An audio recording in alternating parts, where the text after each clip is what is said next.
유년기는 성격 발달의 매우 섬세한 단계이다. 성인기에 우리가 겪는 문제의 근원이 유년기에 있기 때문이다. 어린 시절에 경험한 것이 두뇌에 발자국을 남긴다는 것을 잊지 말자. 기억하거나 의식하는 것이 어려울 수도 있지만 분명 우리에게 영향을 미친다. 반응의 유형과 성격 형성에 미치는 영향. 아이를 교육할 때는 긍정과 부정 사이의 감정으로 반응을 보이는 것이 가장 좋다. 축하해야 할 상황이 오면 긍정적으로 반응해야 한다. 이러한 행동은 아이의 자존감을 높이는 데 큰 도움이 된다. 반면 잘못한 행동에 대한 훈육을 해야 할 때는 부정적으로 반응해야 한다. 하지만 무엇이든지 간에 극단적이면 아이의 성격에 영향을 미칠 수 있다는 점을 잊지 말자.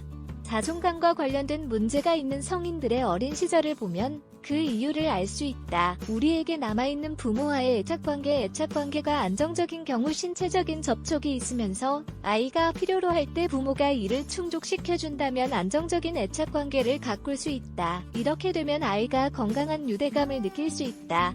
애착관계가 불안정한 경우 부모가 세심하게 행동하다가도 차갑게 대하는 경우에는 아이가 불안하고 모순적인 느낌을 받게 된다. 그 결과 잦은 불안감을 느끼는 아이로 성장하게 될 수 있다.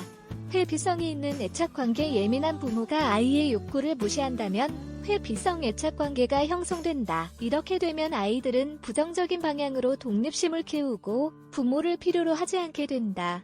이러한 아이가 성인이 되면 누군가와 새로운 관계를 맺는 데에 어려움을 겪을 수 있다. 어린 시절에 불안한 애착관계를 경험한 사람들은 애인과의 관계에서 정서적 의존에 시달리게 될 가능성이 높다.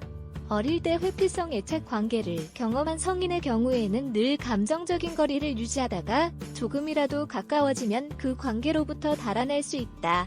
유년기 성격 형성. 보다시피 유년기 성격 발달은 애착관계 또는 부모의 반응으로부터 영향을 많이 받는다. 특히 엄마와 아이의 관계가 매우 중요하다. 따라서 아이들에게 필요한 관심을 주는 방법을 알아두어야 한다. 책임감 또는 업무 등과 같은 이유로 이 사실을 종종 잊는 경우가 있지만 유년기에 발달된 성격으로 인해 아이의 미래에 문제가 생길 수 있다는 점을 잊지 말자.